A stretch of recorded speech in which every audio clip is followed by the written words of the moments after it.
No mai haere mai ki tēnei hōtaka. Welcome, whānau, to our new season and 2022. Well, it's hard not to be anxious and fearful. I mean, there's a lot going on. The long, bitter anti-vax, anti-mandate, anti-everything occupation at Parliament finally ended last week. It was high drama. Think of the scenes in Wellington on Wednesday. So much anger, so many conflicted understandings and misunderstandings. Tino rangatiratanga and he whakaputunga flags flying alongside Trump ones. We saw Māori confronting Māori. We saw tinfoil hats alongside genuine health concerns about vaccines. And we saw the impact of social media. I catch up with those who know a thing or two about activism. Mike, you've been involved in a few protests over the years. What do you make of the most recent ones? It was the anniversary of Pākoi Toru a couple of days ago, and all the fun that we've had there over the years. They certainly are a lot of fun, and I can understand why people are gravitating towards these events and enjoying themselves immensely, because they are a ton of fun.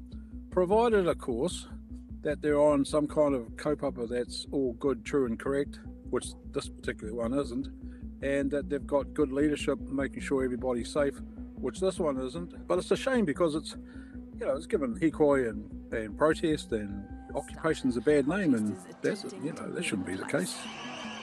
India, as an environmental activist, what were your feelings around the occupation in Wellington? It was really complicated, just firstly trying to unpick what was going on and also trying to think about ways to address what was happening, as well as thinking about into the future, what would it mean to prevent something like this happening again in the future, particularly with like the far right elements, and then even seeing people who I went to school with at these protests and seeing whānau that I've met on the front lines at Māori protests at this occupation in Parliament. So there's lots of thoughts, very complicated feelings with a lot of confusion. Mike, I guess the whole purpose of protest is to disrupt and get a message out there, right?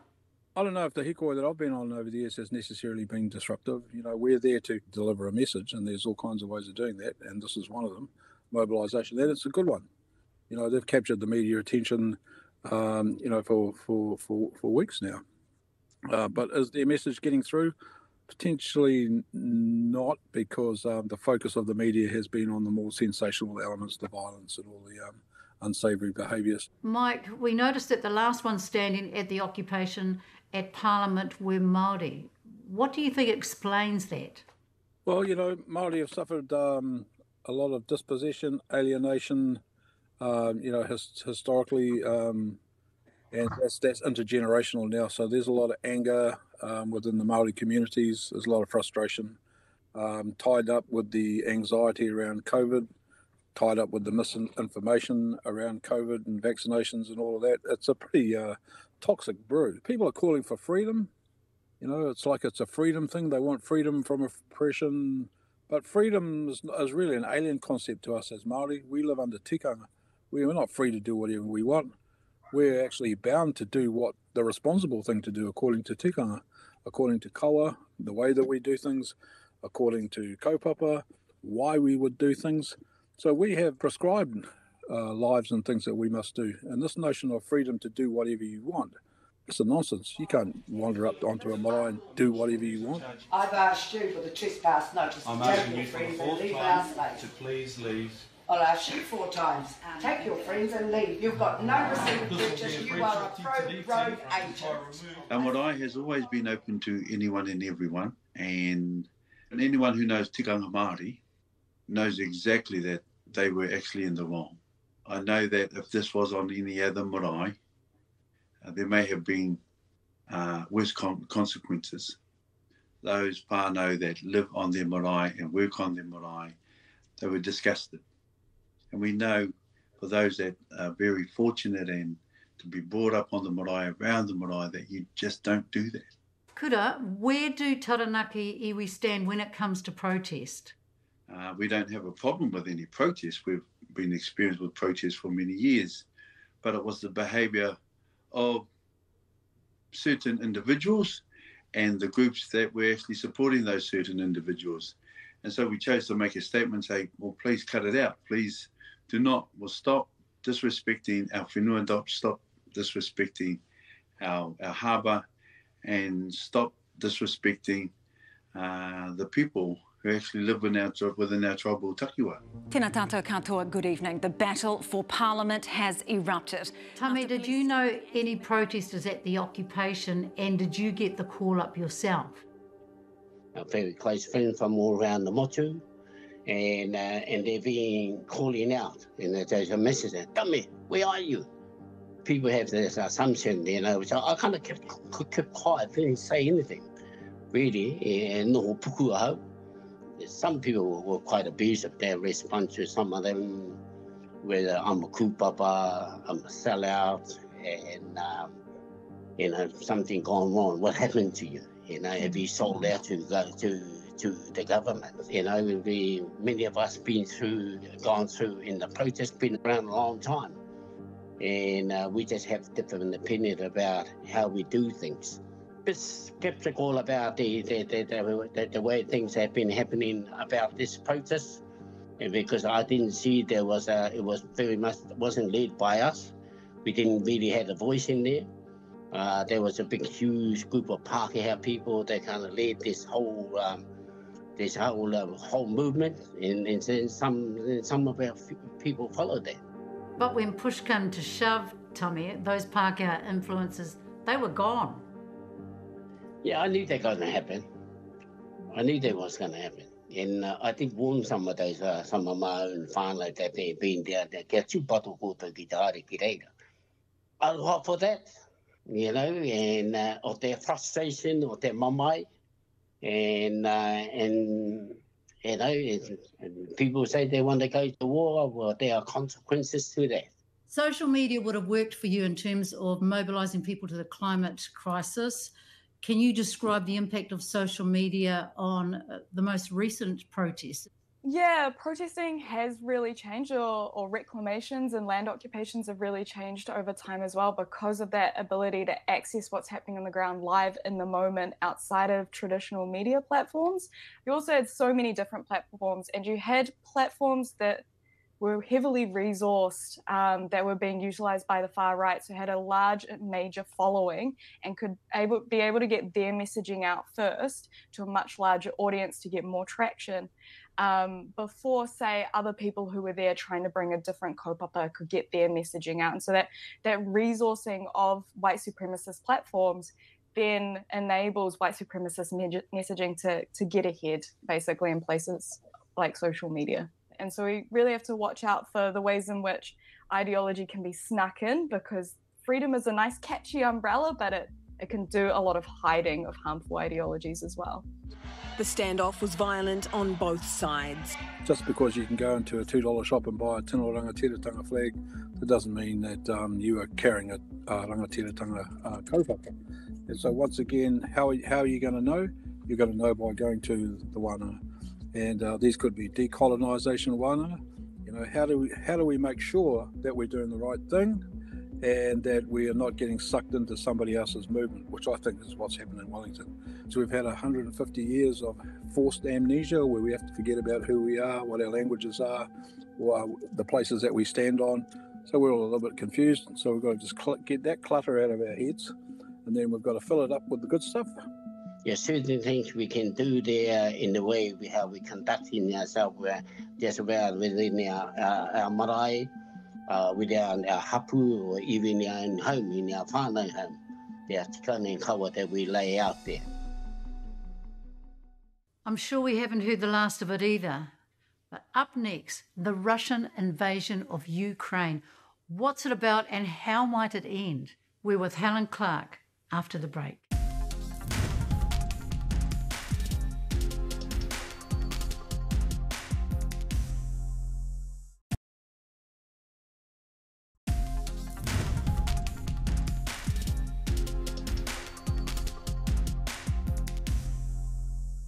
Ukraine, the courage and the misery playing out, it's so moving, it's so distressing. But what about the Russian people too? They weren't the ones who decided to invade. 2 weeks ago, the Russian government threatened independent media outlets that used the words war and invasion in relation to Ukraine.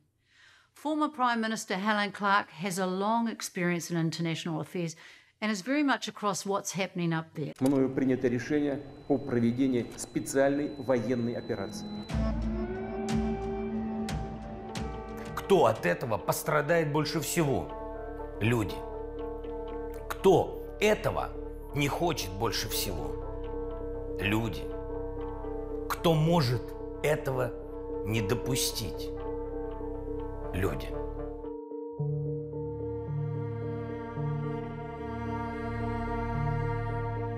How worried are you, Helen? Deeply worried. I mean, why would any fool bomb a nuclear power plant? Look, Russia, Belarus, Ukraine suffered from the fallout from Chernobyl blowing up. Why would you bomb a nuclear power station? You're either totally incompetent and can't target a missile, or you're prepared to go to any lengths to crush Ukraine. Кто бы ни пытался помешать нам, должны знать, что ответ России будет незамедлительным и приведет вас к таким последствиям, с которыми вы в своей истории еще никогда не сталкивались.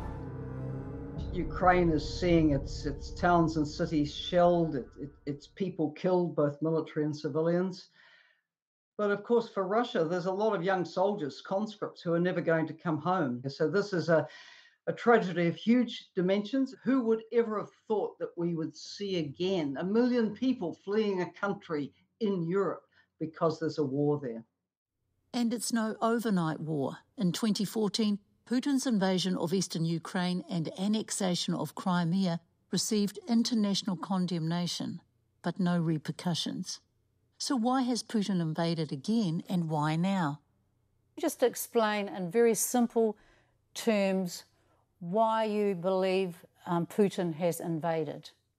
But President Putin is a man who spent his life in the KGB before he came into the political sphere. And he is on record as saying that the greatest tragedy of the 20th century was the fall of the Soviet Union. So he's really never got over that. And he's looked at the advance of NATO, and also in the Russian mind, they have a view that NATO said it wouldn't press up against their borders. Whether this is ever accurate is, of course, entirely another question, but that's what they think. This isn't new, that Ukraine has said it wants to be in NATO. So why has he struck now? That's the issue. I think it's because he sensed that the West was weak and divided. He has seen the West completely distracted by COVID. They saw the debacle in Afghanistan, the tragedy of the West abandoning Afghanistan after the 20 years. They see the internal political debates in Western countries where people don't seem to agree on anything much across these party lines, which become almost tribal in, for example, America. And he thinks, well, if not now, when? Well, he kind of got that wrong. He got a lot of things wrong. Firstly, NATO held together. European Union held together. And secondly, what he's facing is a very determined resistance, a president who has stayed in great danger in the capital city, Kiev, and people just fighting. It's not a pushover. The Russian Anti-War Committee described Ukraine as a tragedy of biblical dimensions, and that now more than ever, being pro-Russian and anti-war means being anti-Putin. I have a friend who says there are a lot of divisions in families. I see posts on Instagram, young boys and girls arguing with their parents who are pulled into propaganda. Can you comment on that? Younger Russians, like younger people everywhere, they're savvy on social media. So they're right across, what's happening in the international press. And the Russian TV channels are just the state propaganda, right? Probably the last remaining independent ones have been closed down as we speak. They're under great restraint. Сегодняшнего эфира и пауза небольшая, которую делает телеканал «Дождь». Но пасаран. Но пасаран. И нет войне. Точно нет войны. So a lot of the older people are just going along with what Uncle Vladimir is telling them. And he's telling them that Ukraine was about to invade them, that it's run by Nazis and bandits and, quote, drug dealers. Absolutely preposterous, ridiculous accusations, but people tend to go along with it. So you will indeed get deep divisions between generations and within families. Putin is the longest serving president of Russia, apart from Stalin, who died in office. And You know, I remember one Russian friend saying, oh, do you wait for the outcome of your elections? You know, we know who's going to win before we even vote. Yes, and President Putin came to power, you know, sort of round about the time I became Prime Minister, which is ancient history, right? Constitutionally, he can now be there till 2036. So Russians haven't had much hope of changing this by the ballot box. It's very, very difficult for those who want to take a different view from the regime. As Prime Minister, Helen Clark met the Russian leader at the APEC summits many years ago. So I have had the opportunity to speak to him in depth through an interpreter. Also, over the years, his English improved, and you could talk to him informally in the green room as you went around and spoke to the other leaders. So what I saw is not the man I see today. He was, of course, a leader who hadn't been there for 2 decades. He feels that the West doesn't respect either him or Russia. And you can see how with that kind of psychology, you could bring a lot of older generation in behind you. So I think to understand this, we need the skills of psychologists as much as of geopolitical strategists. What are the options to resolve this? So what I look at is the range of scenarios of what could happen. And the worst and unthinkable is World War III, which is a nuclear war. So that's a huge worry. The next step back from that is that the full-blooded invasion of Ukraine continues, that he basically destroys the cities. He tries to occupy a traumatized country. There's ongoing insurgency. People are crushed. Now, Ukraine is one of the world's largest wheat exporters. If they can't get product out, people are going to starve in Somalia and other places. And I think, you know, if we're really rational about this, there's only one off-ramp. And the off-ramp is that Ukraine says NATO's off our agenda. Of course, countries should be able to determine their national aspirations.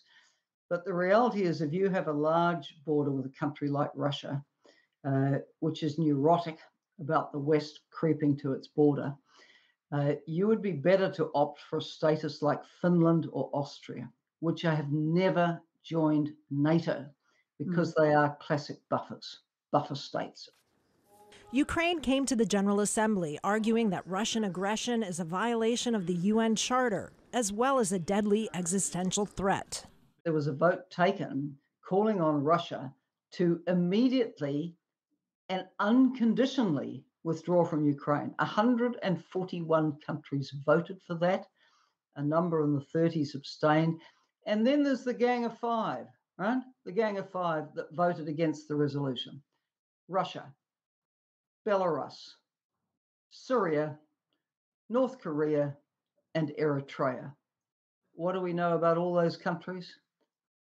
Among the worst dictatorships in the world. So that's the list of friends they had. But we have to keep encouraging anyone with influence, whether it's China, whoever it is, whether it's the presidents of Turkey and Azerbaijan and the Prime Minister of Hungary, who are all saying, please, I want to host talks. Come, please put down your arms and come and talk. From what you know of Putin, do you think he's capable of pushing the button? He said that anyone who tried to interfere with Russians' quote, special operation in Ukraine would face consequences that they could hardly imagine or foresee, words to that effect. That means only one thing. It means a nuclear war. And that's why NATO will not have its forces in Ukraine. If a NATO soldier crosses that line, he's capable of pushing a button.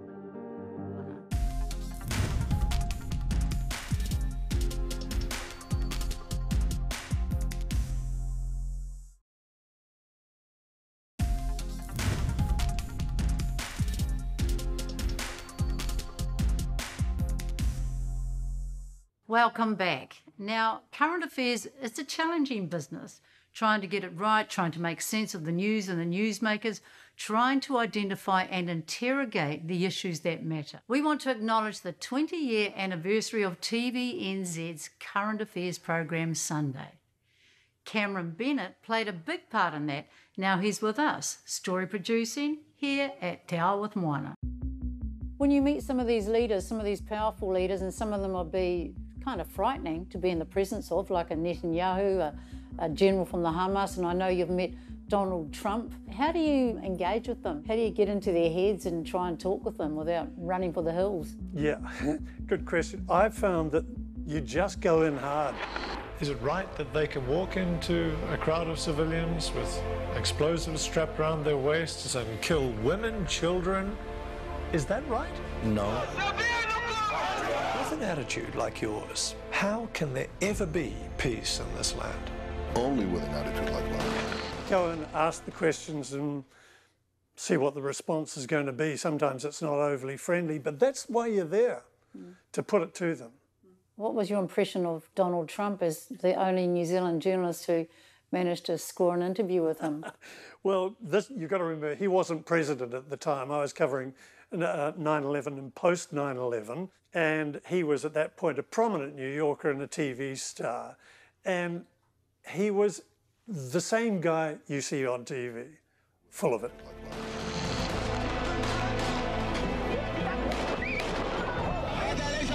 In the midst of all this rage, this anger and despair, it seems incredible that anyone can find an amongst all.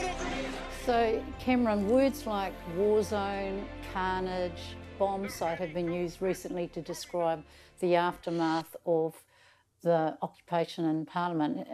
What do those words suggest to you? How do you feel about those? Well, I've really struggled with that one, listening to the news about the occupation and contrasting that directly with what's happening in Ukraine. Having experienced firsthand what a war zone actually is, the noise, the fear, the smells, the shortages, and just the breakdown of society and human stories. Having been there and seen that, I feel very strongly about not misappropriating the language for describing circumstances like that with events that are happening in Wellington, for instance, the occupation, the war zone as it was described, the carnage as it was described.